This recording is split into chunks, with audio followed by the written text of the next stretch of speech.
এখানে যদি আপনার মৌত হয়ে যায় ভাবুন তো কেমন হবে। আপনার নিথর দেহ এখানে পড়ে থাকবে, আপনার দেহটাকে আস্তে আস্তে করে বাড়ির দিকে নিয়ে রওনা হবে। বাড়িতে আপনার এই মরদেহ গেলে আর কিন্তু আপনার দামি খাটে আপনাকে শোয়ানো হবে না, সঙ্গে সঙ্গে আপনাকে মাটিতে শুইয়ে রাখা হবে। আপনার এই মরদেহ দেখে আপনার পরিবার পরিজন সবাই কান্নাকাটি আরম্ভ করবে, হাউমাউ করে চিৎকার করে কান্নাকাটি শুরু হবে। কিন্তু এই হাউমাউ করে চিৎকার চেঁচামেচি করে কান্নাকাটি বেশিক্ষণ কিন্তু থাকবে না, অল্প কিছুক্ষণ কান্নাকাটির পরে সবাই মিটিং এ বসে যাবে। মিটিং এ বসবে, বসে সিদ্ধান্ত নিবে লাশ বেশিক্ষণ রাখা যাবে না, মাগরিবের পরে মারা গিয়েছেন বলবে যত তাড়াতাড়ি সম্ভব রাত 10টার ভিতরে জানাজা দিয়ে দাও। সিদ্ধান্ত হয়ে যাবে এমন। কিছু লোক চলে যাও বাঁশ কাটতে, বাঁশ ঝাড়ে, কিছু লোক চলে যাবে মসজিদ থেকে খাটিয়ে আনতে, কিছু লোক চলে যাবে কাফনের কাপড় সংগ্রহ করতে, আর কিছু মানুষ চলে যাবে কবর খনন করতে, কিছু মানুষ আবার চুলা করা আরম্ভ করবে চুলায় পানি গরম করার জন্য। চতুর্দিকে একটা আয়োজন শুরু হবে। এটা হলো আপনার জীবনের শেষ বিদায়ের আয়োজন। এরকম একটা আয়োজন আমার জন্য, আমাদের সবার জন্য আছে না নাই?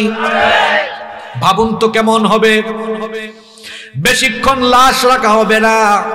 আপনার পরিবার পরিজন বন্ধু বান্ধব এসে আপনাকে দেখবে আর আফসোস করবে, কিন্তু আপনাকে আর তারা দুনিয়ার জীবনে ফিরিয়ে আনতে পারবে না।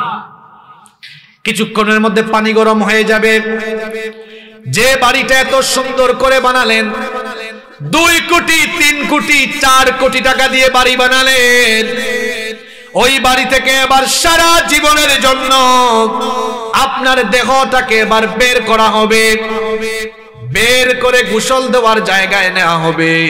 গোসল দেওয়ার জায়গায় নিয়ে সেখানে এবার খুব সাধারণ সাবান দিয়ে গোসল দেওয়া হবে।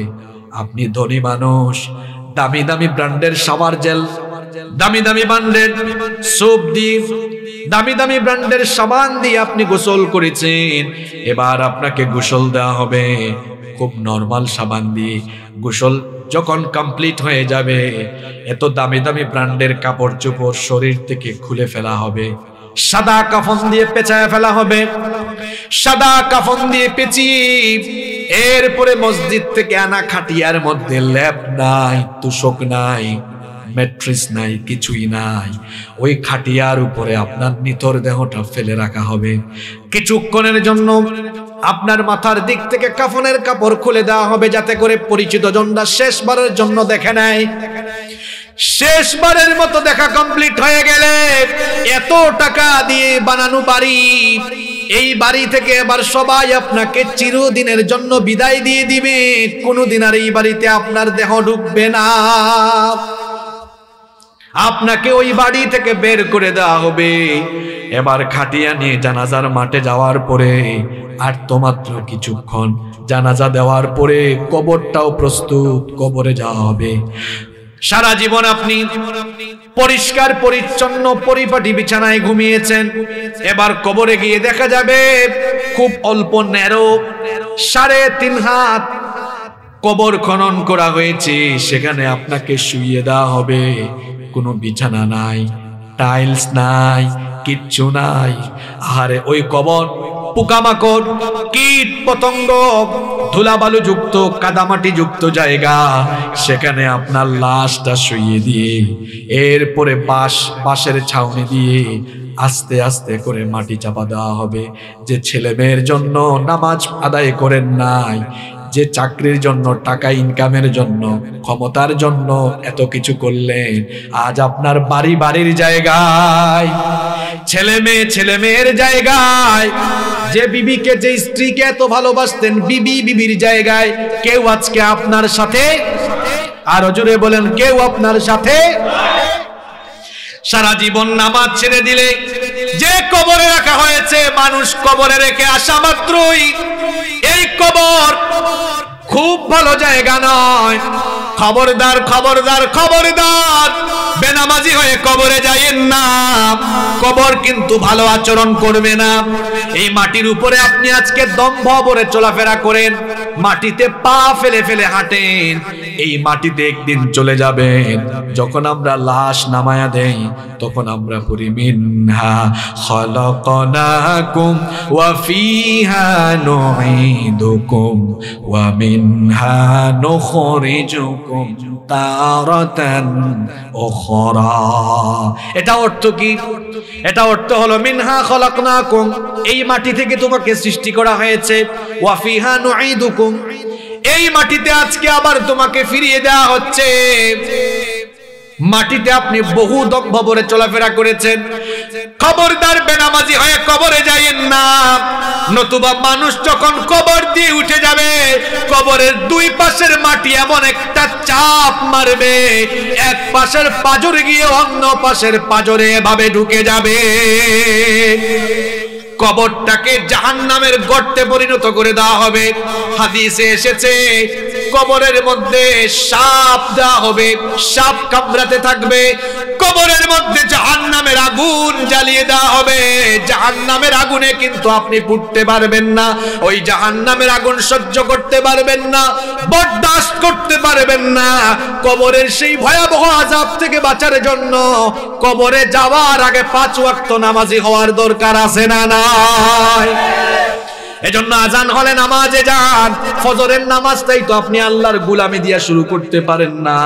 কিছুক্ষণ আগেই বলেছিলাম আমাদেরকে সৃষ্টি করা হয়েছে কার গোলামের জন্য? আরো জোরে বলেন। যুবকদের কি হয়েছে, কথা বের হয় না? কার গোলামের জন্য? আজান হলো ফজরের আজান। 5 ওয়াক্ত নামাজের মধ্যে সবচাইতে কঠিন নামাজটা হলো ফজরের নামাজ। কারণ শীতের দিনে ওই টাইমে ঠান্ডা লাগে বেশি, গরমের দিনে ওই টাইমে ঘুম লাগে বেশি। দেখবেন সামনে গরমকাল আসতেছে, সারা রাত যাদের বাসায় এসি আছে তারা তো গরম টের পায় না। এসিওয়ালা বাসায় যারা থাকেন সন্তানগুলোকে মাঝে মাঝে এসি ছাড়া রাখিয়েন, তাহলে গরিব মানুষের কষ্ট বুঝবে। যাদের বাড়িতে এসি নাই তারা জানে রাত 2টা 3টা পর্যন্ত 4টা পর্যন্ত গরমের কারণে ঘুম আসে না। আর লোডশেডিং হইলে তো আরো অবস্থা খারাপ। দেখা যায় ফজরের আজানের আধা ঘন্টা আগে একটু ঠান্ডা ঠান্ডা লাগে, কোমল বাতাস নির্মল বাতাস বয়ে যায়, তখন ঘুম খুব বেশি বেশি লাগে, ঠিক কিনা? ওই সময়টা হলো পরীক্ষার সময়। তখন মুয়াজ্জিন সাহেব মসজিদে বলেন আসসালাতু খায়রুম মিনান নাওম, ঘুমের চাইতে নামাজ উত্তম। আর শয়তান আপনাকে কানের কাছে এসে বলে নামাজের চাইতে ঘুম উত্তম, তুই ঘুমা। তখন যদি আপনি ঘুমায়া থাকেন চুপ থাকবেন না। সবাই বলেন নামাজে না গিয়ে যদি শয়তানের কথা মতো ঘুমায়া থাকেন, বলেন তো গোলামি হলো আল্লাহর না শয়তানের? আপনার কি একটু লজ্জাও লাগে না? একটু কি শরমও লাগে না? প্রতিটা দিন ফজরের নামাজ ছাইরা দিয়া আপনি মানুষের সুরত দইরা শয়তানের গোলাম হয়ে বসবাস করছেন। আপনার নিজের বিবেক কি আপনাকে বাধা দেয় না? কি কারণে রব্বুল আলামিন আমাকে আপনাকে আমাদেরকে দুনিয়াতে পাঠালেন? কেন আমাদেরকে সৃষ্টি করা হলো? কোরআনুল কারীমের 51 নম্বর সূরা সূরাতুজ যারিয়াত 56 নম্বর আয়াতে রব্বুল আলামিন বললেন ওয়ামা খালাকতুল জিন্না ওয়াল ইনসা ইল্লা লিয়াবুদুন।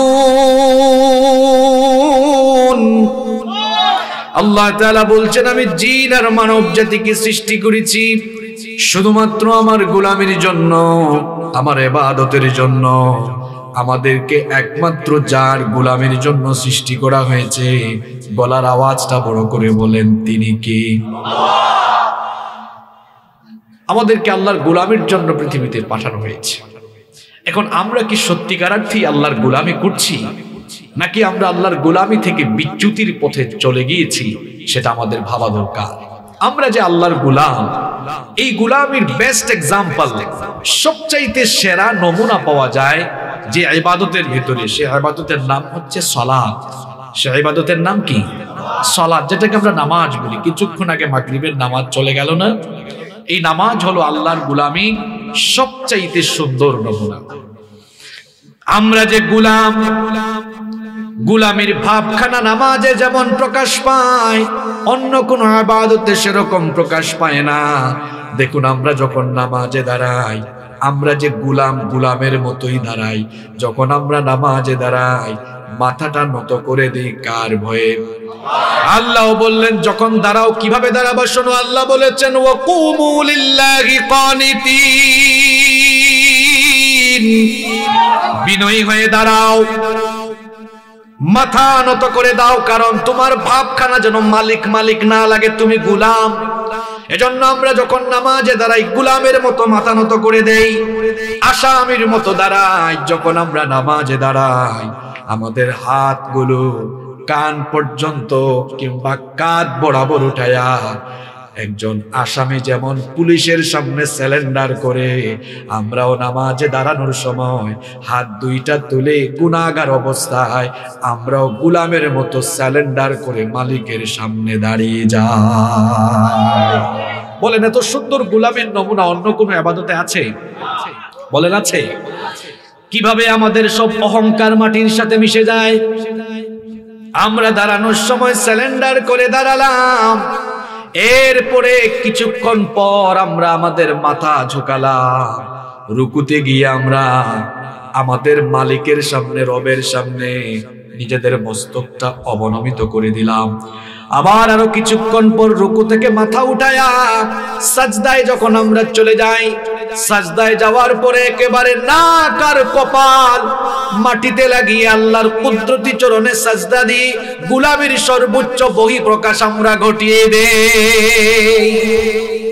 কথা বুঝতেছেন আমার? এই যে গোলামের এত সুন্দর নমুনা, এটা নামাজ ছাড়া অন্য কোনো ইবাদতে পাওয়া যায় না। আমাদের জন্য প্রত্যেক দিন 5 ওয়াক্ত নামাজ যিনি ফরজ করেছেন তিনি কি? এই নামাজ হলো এমন একটা ইবাদত, নামাজ হলো ইসলামের ইবাদতের মাথা।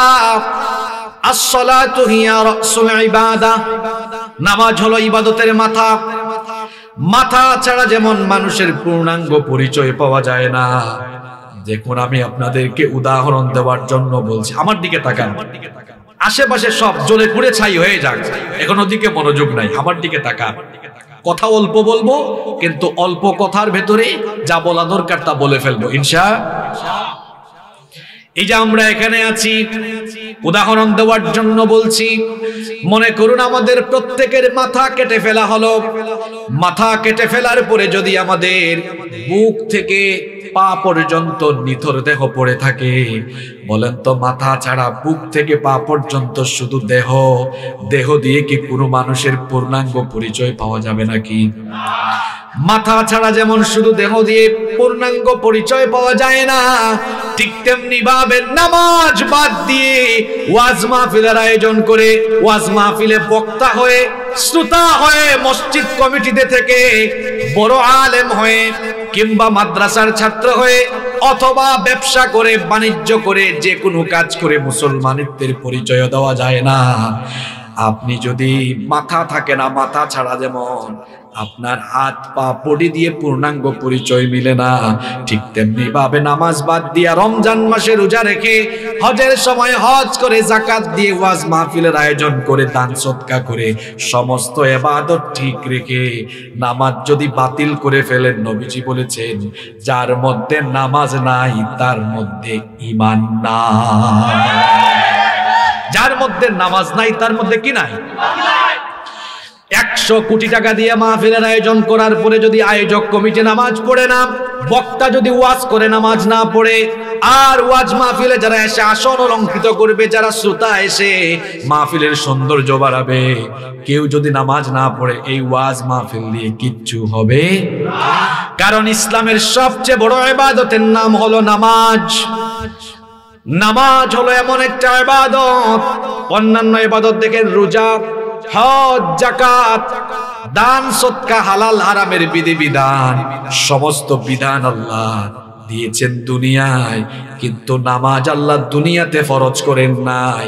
রব্বুল আলামিন তার হাবিবকে ধুলির ধরা থেকে 7 আসমান ভেদ করে সিদরাতুল মুনতাহা পাড়ি দিয়ে ঊর্ধ্বাকাশে গমন করিয়ে 7 আসমানের উপরে বাইতুল মামুরের উপরে আল্লাহর সান্নিধ্যে নিয়ে গিয়ে আল্লাহ আমাদের জন্য নবীজির কাছে 5 ওয়াক্তের নামাজ গিফট করেছে।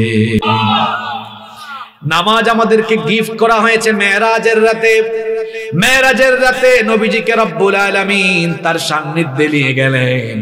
নবীজি আল্লাহকে বললেন, ও আল্লাহ, আমি তো তোমার কাছে আসলাম, আমার উম্মত তো মেরাজে আসার সুযোগ পাবে না।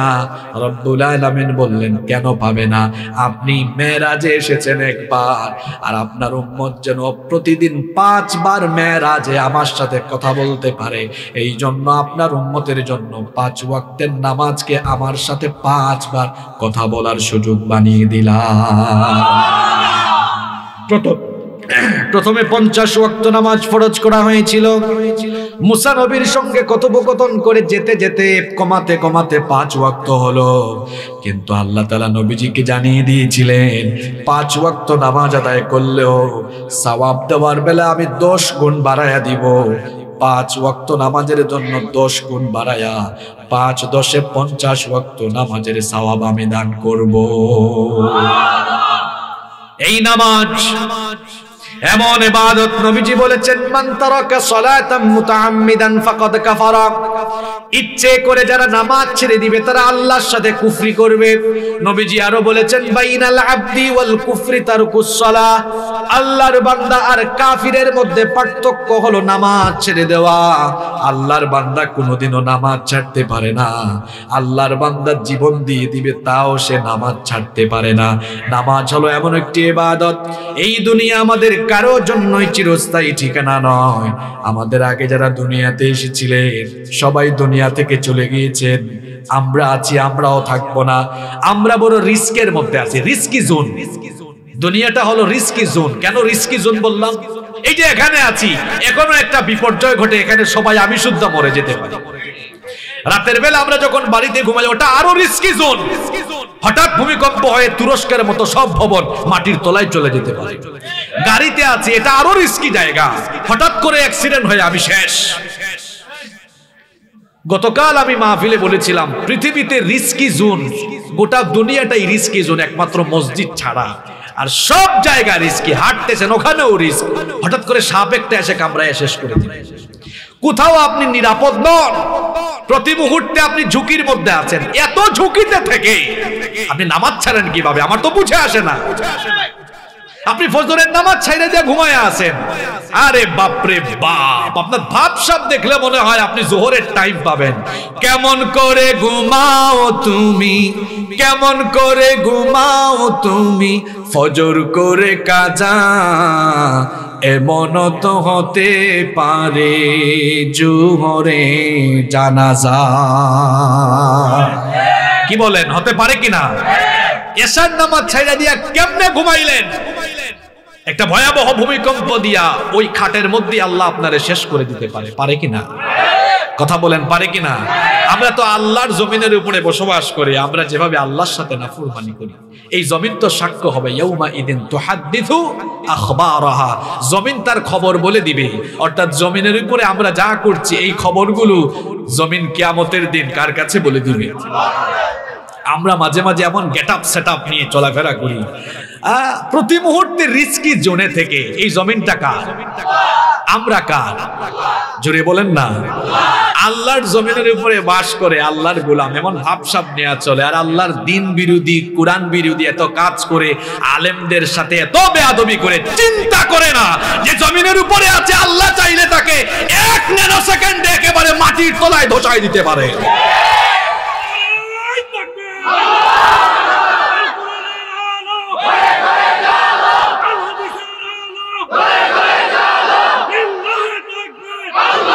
সম্পদের অহংকার কইরেন না, কারণ তার সম্পদ সুদ্ধা জমিনের নিচে চলে গেছে। ক্ষমতার অহংকার করা যাবে না, ফেরাউন তার ক্ষমতা নিয়ে লোহিত সাগরে পানি খেয়ে মরেছে। সৌন্দর্যের অহংকার করবেন না, কারণ সৌন্দর্য নিয়ে কত মানুষ আল্লাহর গজবে পরিণত হয়েছে, কত মানুষ বান্দরে পরিণত হয়েছে। বনি ইসরাইলের 70,000 ইহুদিকে আল্লাহ একদিনে বানর বানিয়েছে। সব ক্ষমতা কার কাছে? খবরদার নামাজ ছাইরেন না, নামাজ ছাইরেন না। কারণ আমরা যখন এই দুনিয়া ছেড়ে চলে যাব, হাসরের মাঠে আমরা আল্লাহর সামনে দাঁড়াবো, এ ব্যাপারে কি কোনো সন্দেহ আছে নাকি? হাসরের মাঠে আমরা যখন দাঁড়াবো, সবার আগে আল্লাহ নামাজের কথা আমাদেরকে জিজ্ঞেস করবেন। সর্বপ্রথম আল্লাহ নামাজের হিসাব চাইবেন। আল্লাহ জিজ্ঞেস করবেন, হে বান্দা, তুমি যতদিন দুনিয়াতে ছিলে তুমি কি 5 ওয়াক্ত নামাজ আদায় করেছো কিনা? আপনার নামাজের হিসাবে গন্ডগোল থাকলে ফেরেশতারা ডান্ডা বেরি লাগাবে, শিকল পড়াবে। কত কত হাত লম্বা শিকল শুনেন। আল্লাহ বলেছেন, সুম্মা ফি সিলসিলাতিন যারু সুম্মা ফি সিলসিলাতিন, আল্লাহ বলেছেন 70 যিরাআন ফাসলুকু, 70 গজ লম্বা শিকল দিয়ে বেঁধে এরপরে টেনে হিচড়ে জাহান্নামে নেওয়া হবে। জাহান্নামের আগুন কি আপনারা সহ্য করতে পারবেন নাকি? নামাজ ছাড়ার আগে একটু রান্না করে যাইয়েন, অথবা কোথাও আগুন লাগাইয়েন। আগুন জ্বালায়া একটু নিজের হাতখানা আগুনে দিবেন। 20 সেকেন্ড একটু রাখার চেষ্টা করবেন, পারবেন না। এই আগুনের চাইতে জাহান্নামের আগুন আরো 69 ভাগ বেশি দহন শক্তি সম্পন্ন। কারণ নবীজি বলেছেন, দুনিয়ার আগুন হলো জাহান্নামের আগুনের 70 ভাগের 1 ভাগ। এই 70 ভাগের 1 ভাগ এই স্বাভাবিক আগুন। এখানে যদি আপনাকে ফেলা হয়, 1-2 মিনিটও আপনি বাঁচতে পারবেন না, চলে পুড়ে শেষ। এর চাইতে আরো 69 ভাগ বেশি দহন শক্তি সম্পন্ন জাহান্নামের সেই কঠিন আগুনে পুড়তে হবে যদি নামাজ ছেড়ে দেন। ওই আগুন থেকে বাঁচার জন্য দুনিয়াতে আমাদের নামাজি হওয়ার দরকার আছে না নাই? শুনেন শুনেন, বেনামাজিদেরকে রব্বুল আলামিন কিয়ামতের দিন কেমন শাস্তির সম্মুখীন করবেন। নামাজ ছাড়ার আগে কথাগুলো ভালো করে শোনেন। কিয়ামতের দিন হাসরের মাঠে যখন সব মানুষ আল্লাহর সামনে উপস্থিত হবে, আল্লাহ তাআলা উপস্থিত সমবেত সবাইকে বলবেন, তোমরা আমাকে সাজদা দাও। দুনিয়ায় যারা আজান হলে মসজিদে গিয়ে রবকে সাজদা দিত, সঙ্গে সঙ্গে তারা মাথা নত করে আল্লাহকে সাজদা দিবে। কিন্তু দুনিয়ায় যারা বেনামাজি ছিল তারা পিঠ নোয়াতে পারবে না, কাঠের মতো শক্ত হয়ে যাবে, চেষ্টা করলেও তারা সাজদা দিতে পারবে না। কথাগুলো আমার নয়, রব্বুল আলামিন কোরআনুল কারীমের 68 নম্বর সূরা সূরাতুল কলমের 42 নম্বর আয়াতে বলছেন, ইয়াউমা ইউকশাফু আন সাকিন ওয়া ইউদআউনা ইলাস সুজুদি ফালা ইয়াসতাতিউন। সেদিন কঠিন সময় যখন মানুষকে সাজদা দিতে বলা হবে, বেনামাজিরা তখন সাজদা দিতে পারবে না। যখন তারা সাজদা দিতে পারবে না, আল্লাহ বলছেন, খাশিয়াতান আবসারুহুম, তাদের চক্ষুটা অবনমিত হয়ে যাবে। ওয়া তারহাকুহুম যিল্লাহ, যিল্লতিতে বেজ্জতিতে তারা পড়ে যাবে। তারা তাদের পিঠ নোয়াতে পারবে না, পিঠ কাঠের মতো শক্ত হয়ে যাবে। এর কারণ সম্পর্কে আল্লাহ বলছেন, ওয়াকাদ কানু ইউদাউনা ইলাস সুজুদি ওয়া হুম সালিমুন। এর কারণ হলো দুনিয়াতে তারা যতদিন ছিল ততদিন তারা বেনামাজি ছিল। এই বেনামাজি গুলো আল্লাহকে কিয়ামতের দিন সাজদা দিতে পারবে না। এই বেজ্জতি থেকে আমাদেরকে বাঁচার জন্য দুনিয়াতে নামাজি হওয়ার দরকার আছে না নাই? খবরদার নামাজ ছাড়বেন না, নামাজ ছাড়বেন না। কারণ জাহান্নামের আগুন আপনি সহ্য করতে পারবেন না। কি করে নামাজ ছেড়ে দেন, কবরে কখন যাবেন সেটাও তো আপনি জানেন না। হঠাৎ করে আপনার মৌত হয়ে যেতে পারে, মৌতের কোনো গ্যারান্টি নাই। কাপড়ের গ্যারান্টি আছে, জুতার ওয়ারেন্টি গ্যারান্টি আছে, কিন্তু মৌতের কোনো ওয়ারেন্টিও নাই, গ্যারান্টিও নাই। এটা হঠাৎ চলে আসে, পারমিশন নিয়ে আসে না। ফাইদা জাআ আজালুহুম লা ইস্তাখিরুনা সাআতান ওয়া লা ইস্তাকদিমুন। এই মৃত্যুর সময় আসলে বিলম্ব করা হবে না, সঙ্গে সঙ্গে দেহ থেকে প্রাণ পাখি উড়াল দিয়ে দিবে। দুনিয়া ছেড়ে আপনাকে চলে যেতে হবে। আপনি টাকা ইনকামের জন্য, ক্ষমতার জন্য, আপনি আপনার পড়ালেখার জন্য, দায়িত্বের জন্য নামাজ আদায় করেন না।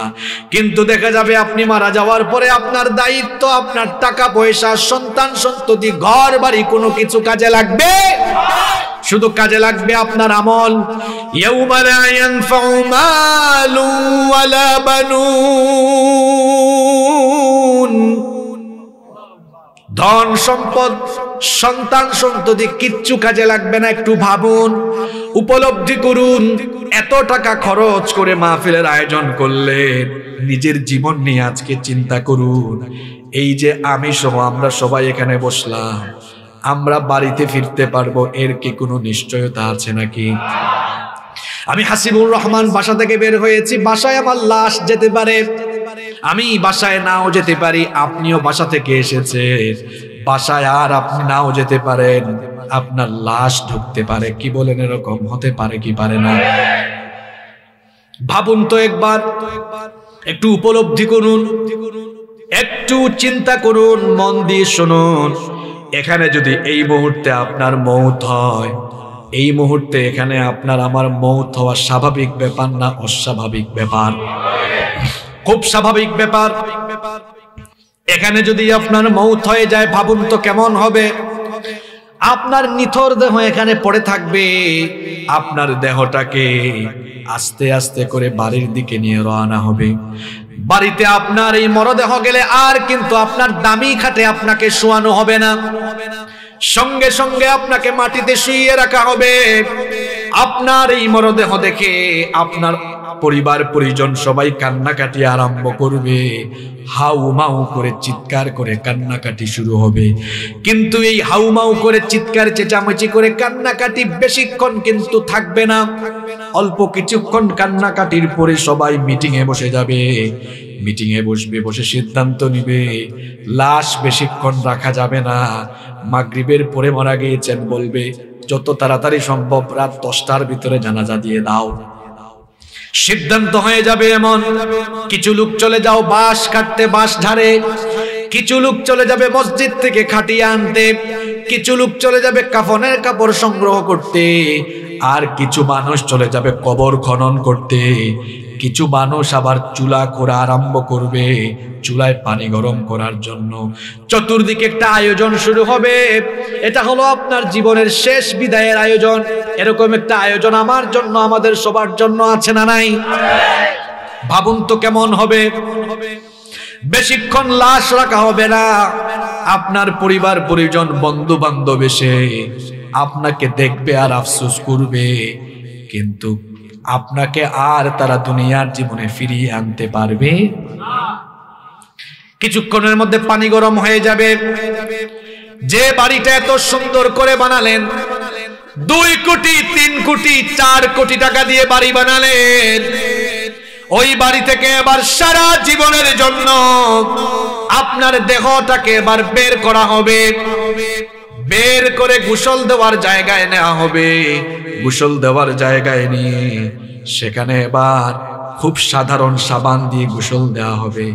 আপনি ধনী মানুষ, দামি দামি ব্র্যান্ডের শাওয়ার জেল, দামি দামি ব্র্যান্ডের সোপ দিয়ে, দামি দামি ব্র্যান্ডের সাবান দিয়ে আপনি গোসল করেছেন, এবার আপনাকে গোসল দেওয়া হবে খুব নরমাল সাবান দিয়ে। গোসল যখন কমপ্লিট হয়ে যাবে, এত দামি দামি ব্র্যান্ডের কাপড় চোপড় শরীর থেকে খুলে ফেলা হবে, সাদা কাফন দিয়ে পেঁচায় ফেলা হবে। সাদা কাফন দিয়ে পেঁচিয়ে এরপরে মসজিদ থেকে আনা খাটিয়ার মধ্যে ল্যাপ নাই, তুষক নাই, ম্যাট্রেস নাই, কিছুই নাই, ওই খাটিয়ার উপরে আপনার নিথর দেহটা ফেলে রাখা হবে। কিছুক্ষণের জন্য আপনার মাথার দিক থেকে কাফনের কাপড় খুলে দেওয়া হবে, যাতে করে পরিচিত জনরা শেষবারের জন্য দেখে নেয়। শেষবারের মতো দেখা কমপ্লিট হয়ে গেলে এত টাকা দিয়ে বানানো বাড়ি, এই বাড়ি থেকে এবার সবাই আপনাকে চিরদিনের জন্য বিদায় দিয়ে দিবে। কোনোদিন আর এই বাড়িতে আপনার দেহ ঢুকবে না। আপনাকে ওই বাড়ি থেকে বের করে দেওয়া হবে। এবার খাটিয়া নিয়ে জানাজার মাঠে যাওয়ার পরে আর তো মাত্র কিছুক্ষণ, জানাজা দেওয়ার পরে কবরটাও প্রস্তুত, কবরে যাওয়া হবে। সারা জীবন আপনি পরিষ্কার পরিচ্ছন্ন পরিপাটি বিছানায় ঘুমিয়েছেন। এবার কবরে গিয়ে দেখা যাবে খুব অল্প ন্যারো 3.5 হাত কবর খনন করা হয়েছে, সেখানে আপনাকে শুইয়ে দেওয়া হবে। কোনো বিছানা নাই, টাইলস নাই, কিচ্ছু নাই। আরে ওই কবর পোকামাকড়, কীট পতঙ্গ, ধুলাবালু যুক্ত, কাদামাটি যুক্ত জায়গা, সেখানে আপনার লাশটা শুইয়ে দিয়ে এরপরে বাঁশের ছাউনি দিয়ে আস্তে আস্তে করে মাটি চাপা দেওয়া হবে।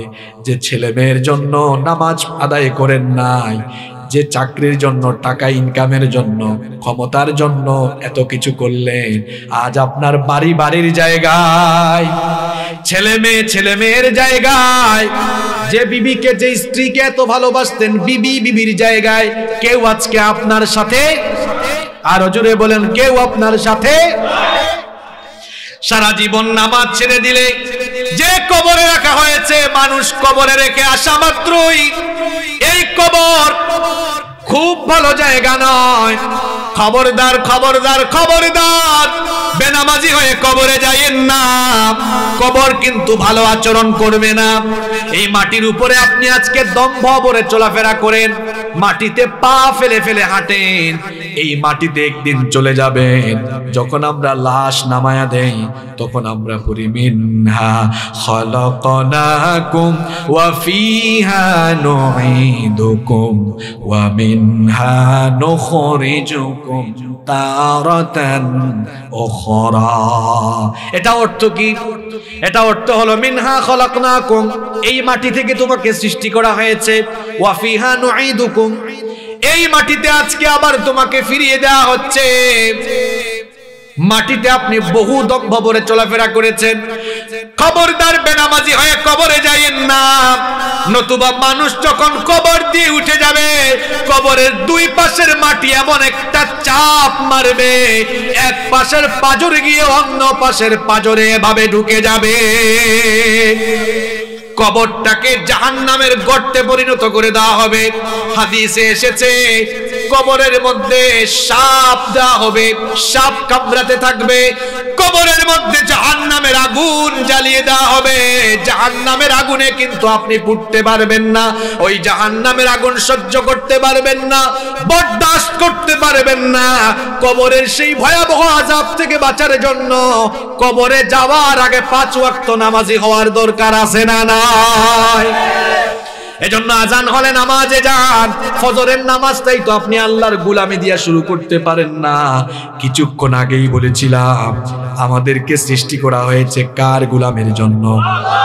আরো জোরে বলেন। যুবকদের কি হয়েছে, কথা বেরোয় না? কার গোলামের জন্য? আজান হলো ফজরের আজান। 5 ওয়াক্ত নামাজের মধ্যে সবচাইতে কঠিন নামাজটা হলো ফজরের নামাজ। কারণ শীতের দিনে ওই টাইমে ঠান্ডা লাগে বেশি, গরমের দিনে ওই টাইমে ঘুম লাগে বেশি। দেখবেন সামনে গরমকাল আসতেছে, সারা রাত যাদের বাসায় এসি আছে তারা তো গরম টের পায় না। এসিওয়ালা বাসায় যারা থাকেন সন্তানগুলোকে মাঝে মাঝে এসি ছাড়া রাখিয়েন, তাহলে গরিব মানুষের কষ্ট বুঝবে।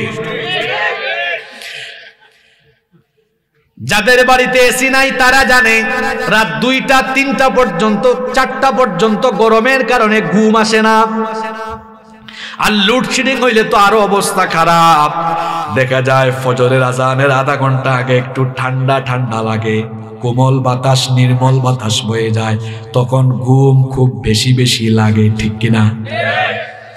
ওই সময়টা হলো পরীক্ষার সময়। তখন মুয়াজ্জিন সাহেব মসজিদে বলেন, আসসালাতু খায়রুম মিনান নাওম, ঘুমের চাইতে নামাজ উত্তম। আর শয়তান আপনাকে কানের কাছে এসে বলে নামাজের চাইতে ঘুম উত্তম, তুই ঘুমা। তখন যদি আপনি ঘুমায়া থাকেন, চুপ থাকবেন না। সবাই বলেন নামাজে না গিয়ে যদি শয়তানের কথা মতো ঘুমায়া থাকেন, বলেন তো গোলামি হলো আল্লাহর না শয়তানের? আপনার কি একটু লজ্জাও লাগে না? একটু কি শরমও লাগে না? প্রতিটা দিন ফজরের নামাজ ছাইরা দিয়া আপনি মানুষের সুরত দইরা শয়তানের গোলাম হয়ে বসবাস করছেন। আপনার নিজের বিবেক কি আপনাকে বাধা দেয় না? সিএনজির পিছনে দেখছি লেখা থাকে বিবেক মানুষের সর্বোচ্চ আদালত। এটা হাদিস নয়, কথা সত্য, কথা বাস্তবিক। তো বিবেক যদি মানুষের সর্বোচ্চ আদালত হয়েই থাকে, আপনাকে আল্লাহ বানাইলেন আল্লাহর গোলামের জন্য, আর ঘুম থেকে আপনি উঠেই শয়তানের কথা মাইনে শয়তানের গোলামি করলেন, আপনি নিজেকে আল্লাহর গোলাম আর দাবি করবেন কিভাবে? হায়া শরম তো না যাব।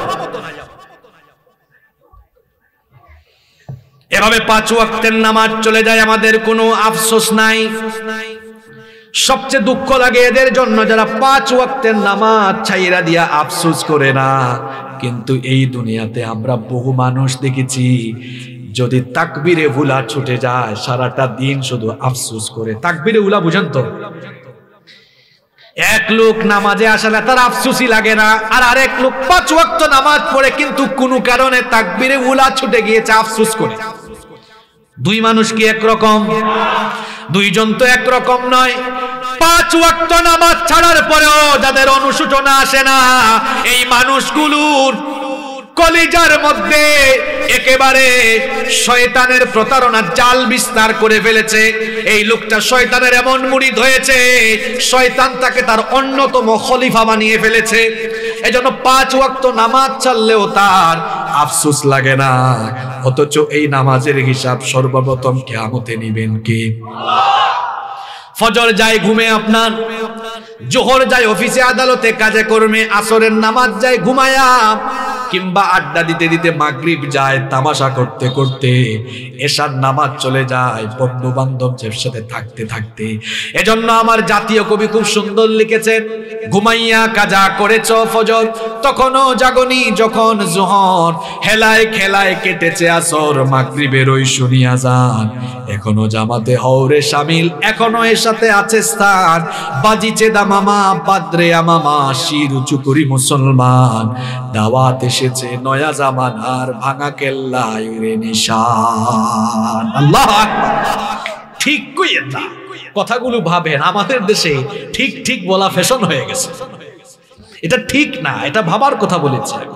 কি লিখেছেন দেখেছেন, ঘুমাইয়া কাজা করেছ ফজর, তখনও জাগনি যখন জোহর, হেলায় খেলায় কেটেছে আসর, মাগরিবের ওই শুনিয়া যান, এখনো জামাতে হও শামিল, এখনো এর সাথে আছে স্থান। কি সুন্দর লিখেছেন। যুবকরা মনে মনে ভাবছে হুজুর আমরা বুড়া হই, এরপরে নামাজ আদায় করব, বুড়া হবে, এটা কে তোমাকে বলেছে?